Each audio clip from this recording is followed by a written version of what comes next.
a todos, bienvenidos a un nuevo video. Después de mucho tiempo regresamos con las clases, con la explicación. En esta oportunidad vamos a hablar acerca de la médula espinal, parte de lo que es el sistema nervioso, en la cual vamos a abarcar en esta primera parte aspectos generales, límites, morfología externa, la regla de Chipault, medio de fijación, surcos y meninges. Vamos a hablar más sobre la morfología externa. Ya en las otras partes tocaremos la morfología interna, las relaciones nerviosas que existen, e igual su irrigación y su drenaje venoso. Entonces, para iniciar vamos a definir qué es la médula espinal. En esta oportunidad tenemos acá esta imagen en la cual vamos a trabajar. La médula espinal vemos que está de colores, vemos que es un tubo cilíndrico, es un órgano, es una porción del sistema nervioso central. Recordemos que el sistema nervioso hay dos tipos, el sistema nervioso central y el sistema nervioso periférico. El sistema nervioso central va a estar formado por el encéfalo más la médula espinal. Entonces, vamos a definir a la médula de acuerdo a la imagen que estamos observando. La médula espinal viene a ser una porción del sistema nervioso central que está situada dentro del conducto vertebral. Ahora, esta médula es un órgano nervioso segmentado, justo acá lo vemos de colores, ¿no? Vemos el color morado, el color naranja, verde, rojo. Es un órgano segmentado. Este órgano segmentado pues va a ser parte del sistema nervioso central, que va a cumplir funciones ya sea motoras, sensitivas, simpáticas, autónomas, pero la principal función es que esta médula va a servir como una vía de paso para las transmisiones de los impulsos nerviosos. Es algo como que comunica. Entonces podemos decir que la médula espinal es un órgano nervioso segmentado, que la cual va a tener funciones ya sea motoras, sensitivas, autónomas, simpáticas, pero la función más importante es que la médula espinal va a servir de vía comunicante, es decir, es una vía de paso para así transmitir los impulsos nerviosos, que estos impulsos nerviosos pues vienen desde el cerebro para así poder ser distribuidos a todas las partes de nuestro cuerpo. Entonces, la segunda definición sería órgano nervioso segmentado, que sirve como una vía de paso para transmitir impulsos nerviosos. Aquí logramos observar otra imagen en la cual vemos la médula espinal, todo su desarrollo. Simplemente viene a ser un cordón o un cono cilíndrico, ligeramente aplanado. Pero es importante saber que la médula espinal es aplanado en sentido antero-posterior. Esa definición hay que tenerla muy bien en claro. Y eso tenemos en sus aspectos generales. Ahora, vamos a ver luego sus límites y sus relaciones. Vamos a encontrar un límite superior y vamos a encontrar un límite inferior. El límite superior es algo difícil de establecer. Se toma como referencia 3 puntos. Primero que todo, la decusación piramidal. La decusación piramidal que pues se da en el bulbo raquídeo por debajo de la decusación piramidal o después de producirse la decusación piramidal. Ese es un punto de referencia para el límite superior, y como punto óseo, como referencia ósea, tenemos el arco anterior del atlas, que viene a ser la vértebra cervical número 1, y la apófisis odontoides del axis, que vendría a ser la vértebra cervical número 2. Ese es respecto a su límite a nivel óseo. El límite inferior de la médula viene a ser el vértice del cono medular. El vértice del cono medular, que es a nivel del disco intervertebral, en la lumbar 1 o lumbar 2, pero hay que tener en cuenta algo. En el límite inferior, esto es a nivel nervioso, ¿no? El vértice del cono medular a nivel de la lumbar 1 o lumbar 2, pero en el niño va hasta la lumbar 3, en el recién nacido es todo el conducto vertebral, y pues en el adulto se define hasta lumbar 1 y lumbar 2. Pero en el niño el dato es hasta la lumbar 3. Y eso es muy importante tenerlo en cuenta, ya que va a haber un proceso que se le llama la punción lumbar, que es para poder extraer líquido cefalorraquídeo. Y si no se sabe muy bien en dónde se realiza este proceso, se puede afectar a la médula si se hace a nivel de L1 o L2. Entonces es muy importante tener en cuenta los límites superior, bueno, más que todo el límite inferior, que va hasta la lumbar 1 y a la lumbar 2. Entonces, para recordar, a nivel nervioso, en el límite superior tenemos la ecuación piramidal del bulbo, justo en el surco bulbo medular, que es casi por el fin del bulbo raquídeo en el óbex. Luego, como referencia ósea, tenemos el arco anterior de la vértebra cervical número 1, que es el atlas, y la apófisis odontoides del axis, que viene a ser la cervical número 2. Y como límite inferior, referencia nerviosa, vértice del cono medular, a nivel del disco intervertebral, que es pues por la lumbar 1 y lumbar 2. Dimensiones de la médula espinal. En los varones suele medir 45 centímetros y en las mujeres 42 centímetros. Esto va a hacer que también pues su peso varíe. En los varones llega a pesar entre 26 a 30 gramos y en las mujeres entre 24 a 28 gramos. Las relaciones que vamos a encontrar en la médula espinal van a ser relación en el saco dural, relación en la perforación dural, relación por intermedio de las meninges y relación entre el conducto vertebral y la dura madre. Por parte de la relación en el saco dural, en el espacio subaracnoideo, la pía madre, que es una meninge que ya la vamos a ver más adelante, va a acompañar a las raíces. Esa es su relación respecto al saco dural. Respecto a la perforación dural, cada raíz va a perforar la dura madre por un foramen independiente. Este foramen pues va a estar envuelta, cada raíz va a estar envuelta en una vaina subaracnoidea. Por intermedio de las meninges vamos a tener que con las paredes del conducto vertebral, estas van a estar protegidas, ya sea por la zona de adelante, por cuerpos, discos y ligamentos vertebrales, y por la zona posterolateral o posterolateralmente va a estar protegida por el arco vertebral, pedículos, istmos, láminas y procesos, o también denominadas apófisis espinosas, y por los ligamentos amarillos, un ligamento muy importante. Y pues entre el conducto vertebral y la dura madre, se va a encontrar o se encuentra el espacio epidural, que va a estar ocupado pues por tejido adiposo, plexos venosos, arteriolas y también nervios sinovertebrales, que son ramos meningios de los nervios espinales. También una membrana denominada la membrana sacrococcígea. Estos plexos venosos son los plexos venosos vertebrales internos. Ahora, aquí observamos a una médula espinal, ya sea tanto el punto A, que es la cara anterior, y el punto B, que es la cara posterior. Entonces vamos a hablar acerca de su morfología externa. Pero para hacerlo de una forma más didáctica, vamos a realizar de la siguiente manera. Vamos a poner una porción superior, vamos a poner un engrosamiento, vamos a poner otra porción, vamos a poner otro engrosamiento y un tipo de cono. Entonces vamos a tener la porción superior. Ese engrosamiento es también denominado intumescencia, que viene a ser la intumescencia cervical, una porción torácica, luego la intumescencia o engrosamiento lumbosacra y por último el cono medular. Ahora, la porción superior, su extensión ósea o su referencia ósea es que va desde el arco anterior del atlas hasta la vértebra cervical número 3. Esta porción da origen a las raíces del plexo cervical, destinadas al cuello y a la porción posterior de la cabeza, es decir, la nuca. Podemos llegar a la conclusión que la porción superior va a dar una inervación a los músculos del cuello y la nuca. En la intumescencia cervical o engrosamiento cervical va desde la cervical 3 hasta la torácica 3. Ahora, los nervios que da origen a esta intumescencia o engrosamiento cervical, el más importante, el que vamos a rescatar, es que da origen a la cuarta raíz cervical y esta da origen al nervio frénico. El nervio frénico es un nervio muy importante, ya que va a inervar al músculo encargado del 70% del proceso de la inspiración. Hablamos del músculo diafragma. En otros puntos se origina desde la C5 hasta la T1 las raíces del plexo braquial.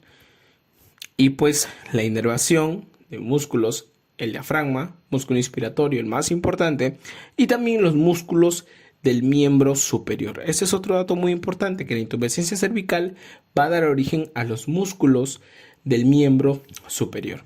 Luego vamos a tener una porción torácica. Esta porción torácica se va a extender desde la T3 hasta la T9 o T10. Esto varía desde la T3 hasta la T9 o la T10. Esta porción da origen a las 11 raíces de los nervios intercostales. Por ende, va a inervar a los músculos o a la musculatura intercostal. Luego viene otro engrosamiento, que es la intumescencia lumbosacra o engrosamiento lumbosacro. Esta intumescencia lumbosacra va a tener una extensión ósea desde la T9 o T10, tomando como referencia la porción torácica, hasta la lumbar número 2. Ahora, la intumescencia lumbosacra origina las raíces de los plexos lumbar y del plexo sacro, y esta va a inervar a los músculos del miembro inferior, así como intumescencia cervical es a músculos del miembro superior, intumescencia lumbosacra es a músculos del miembro inferior. Por última parte tenemos el cono medular. Del cono medular se originan las últimas raíces sacras y las raíces coxígeas. Ahora, del cono medular va a estar situado frente a la lumbar 2. Este cono medular va a tener porciones. Una porción que va a ser el epicono. El epicono son segmentos medulares, ¿no? El epicono abarca segmentos medulares que pues va desde la lumbar 5 hasta la sacra 2. Se dice lumbar 4, lumbar 5 hasta la sacra 1 o la sacra 2. Este cono medular va a estar rodeado por las raíces de la caudequina, las raíces de la cola de caballo. Entonces, la importancia del cono medular es eso. Se dice que tiene una dimensión de 1 centímetro. Luego vamos a tener un filum terminal o un filamento terminal. El filum terminal es una extensión vertical descendente de la pía madre. Es una extensión vertical descendente de la pía madre. Ese filum está acompañada en su trayecto con la arteria espinal anterior. Se va a fijar o se fija en la cara posterior de la primera vértebra coxígea. Podemos decir que el filum terminal es una prolongación de la médula espinal, se extiende desde el cono medular hacia caudal, es decir, hacia la porción inferior. Extensión vertical descendente de la pía madre. Ahora, el filum terminal se fija en la cara posterior de la primera vértebra coxígea. Presenta dos porciones: el filum terminal interno o la porción interna y el filum terminal externo o la porción externa. El filum terminal interno se origina a nivel del cono medular como una prolongación de la pía madre y va a llegar a nivel de la sacra 2, donde se encuentra con el fondo del saco dural y lo va a perforar. Recordemos que el saco dural se extiende hasta la sacra 2.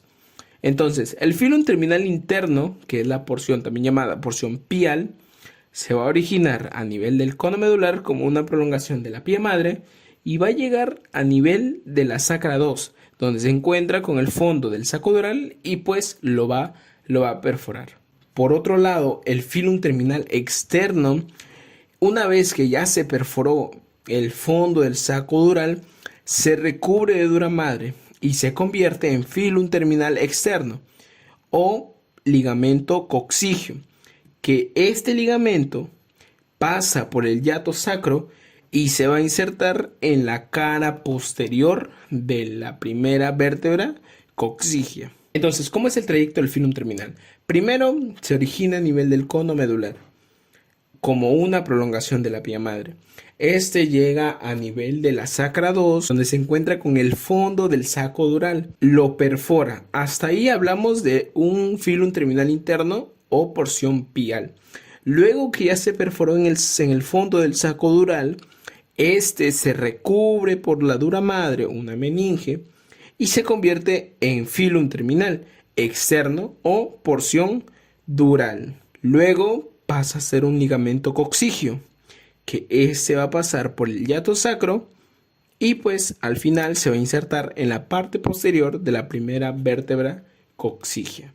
Luego tenemos a la cola de caballo. La cola de caballo, o también denominada cauda equina. La cauda equina, que pues viene a ser un conjunto de 10 a 12 últimas raíces espinales.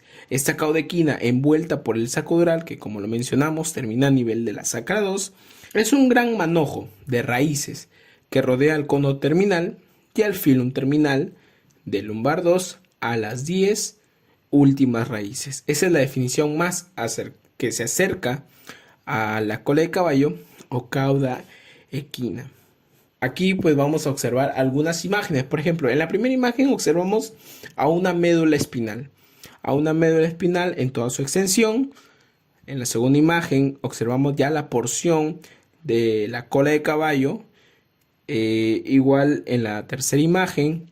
Igual en la cuarta imagen. Entonces logramos observar cómo es la cauda equina, cómo es la cola de caballo en un conjunto. Se dice que de 10 a 12 últimas raíces espinales que abarcan los segmentos medulares, desde la lumbar 2 hasta el coxis, ¿no?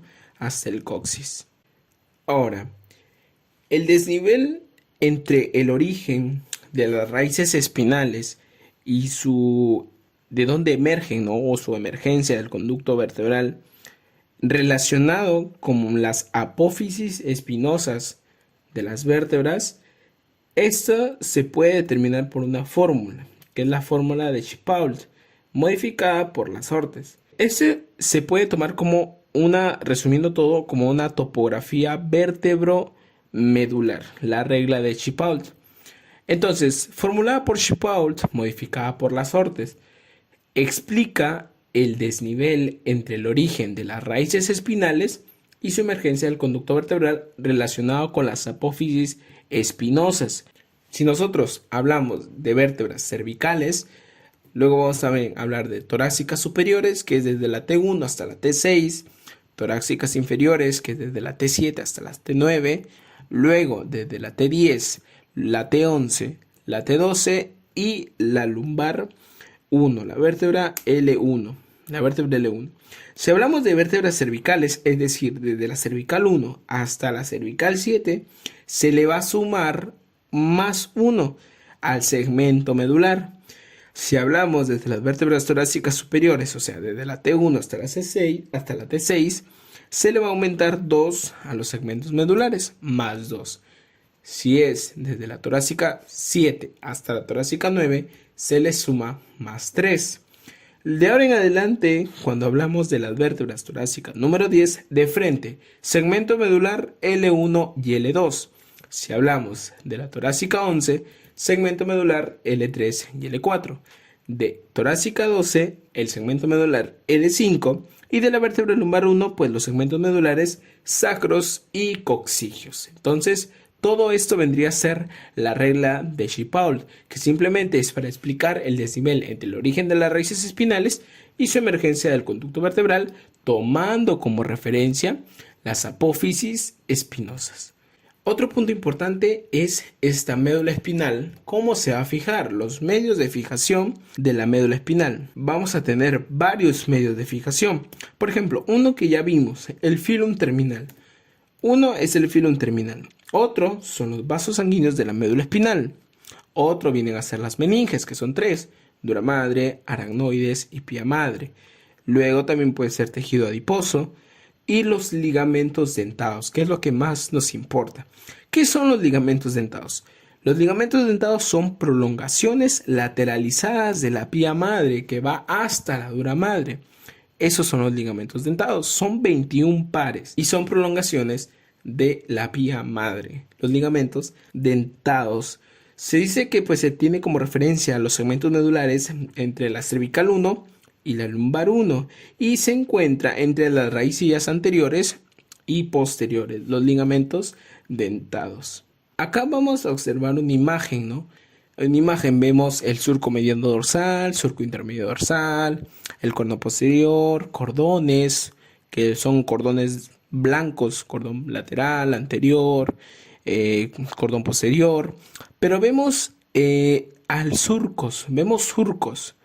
Y también vemos las meninges, pero vemos surcos. En los surcos tenemos al surco medio anterior, que está presente en toda su extensión.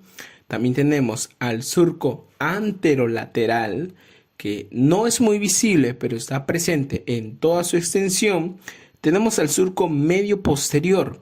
Este surco medio posterior está presente en toda su extensión, pero no es muy visible.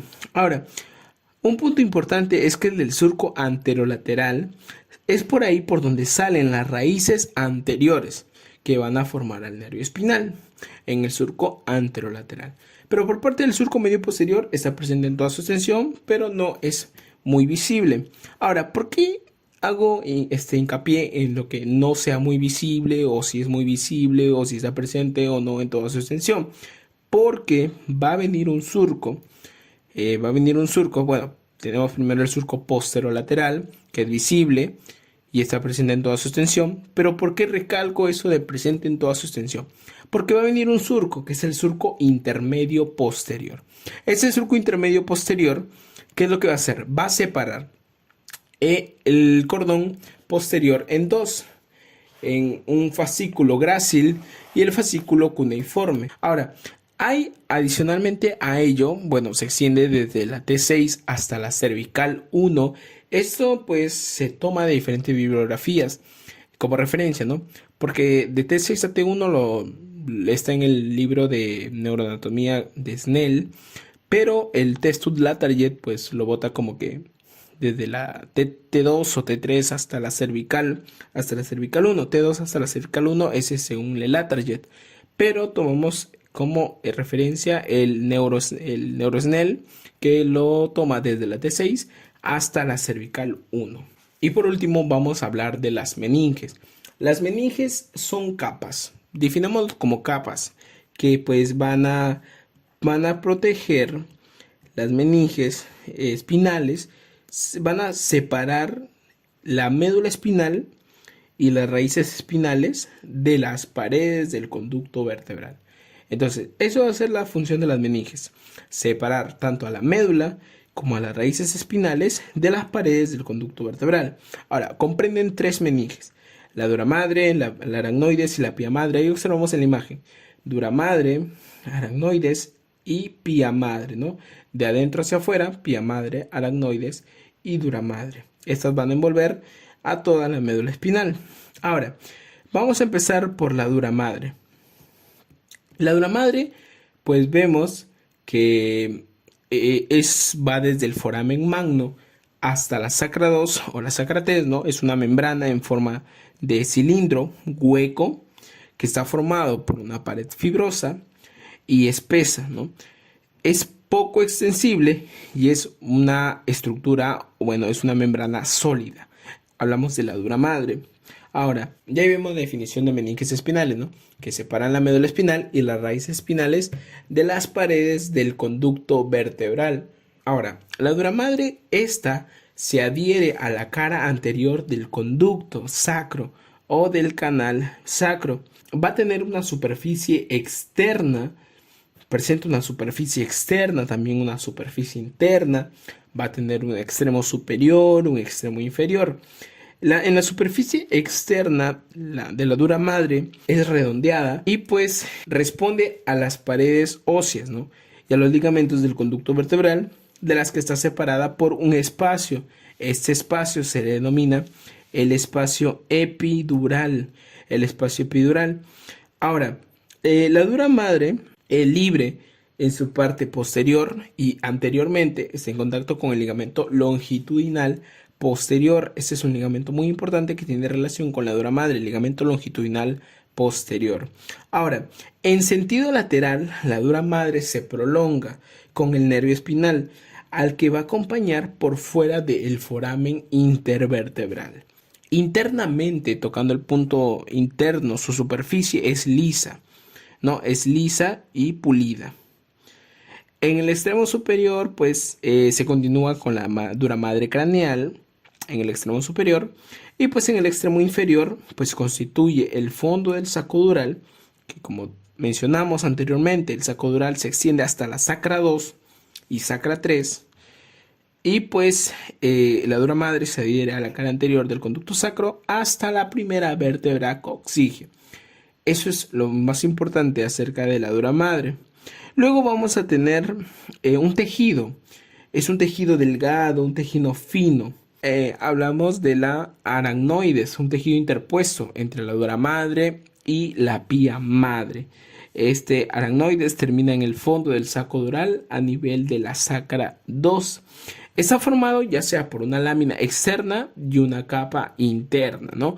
Por parte de la lámina externa, que pues viene a ser la aracnoides propiamente dicha, esta se adhiere a la dura madre.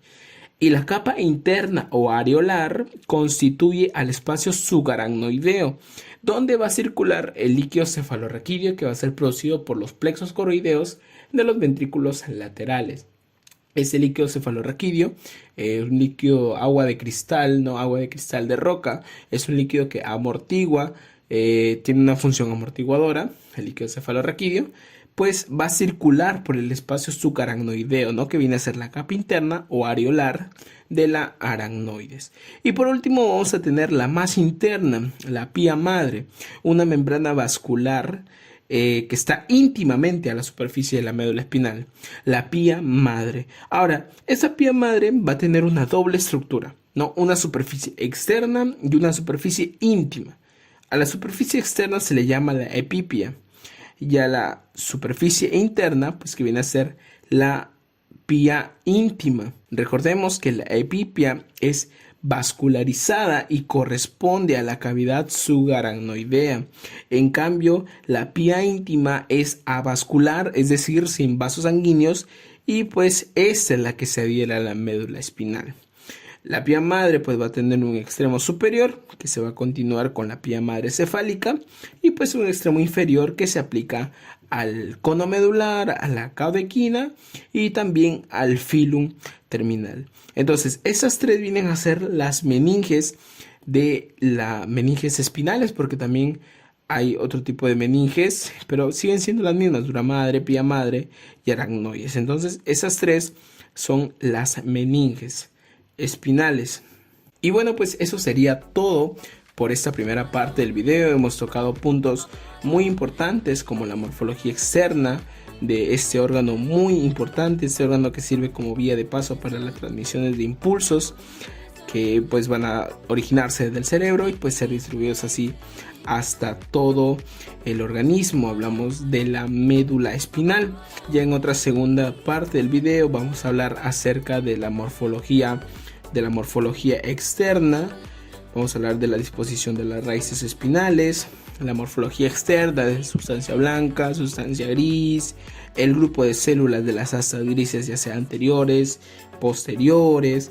Vamos a hablar de las láminas de Rexet, hablamos del conducto central, el ventrículo terminal de Krauss que se encuentra en el conducto central. Vamos a hablar también de plexos, ¿no?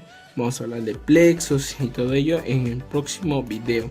Así que te invito a que te suscribas al canal, dejes tu like, tu me gusta, compartas este video con tus compañeros que pues creas que le va a servir mucho este video para ayudar, que ese es el único objetivo, ayudar a los demás con el conocimiento y así pues poder aprender un poquito más. Recordemos que aquí aprendemos juntos. No olvides seguirme en Instagram, me encuentras como Avénula del Recuerdo, en la cual subo esquemas de anatomía, en la cual facilito un poco el aprendizaje pues de esta materia. Así que nos vemos en el próximo video y espero te haya gustado.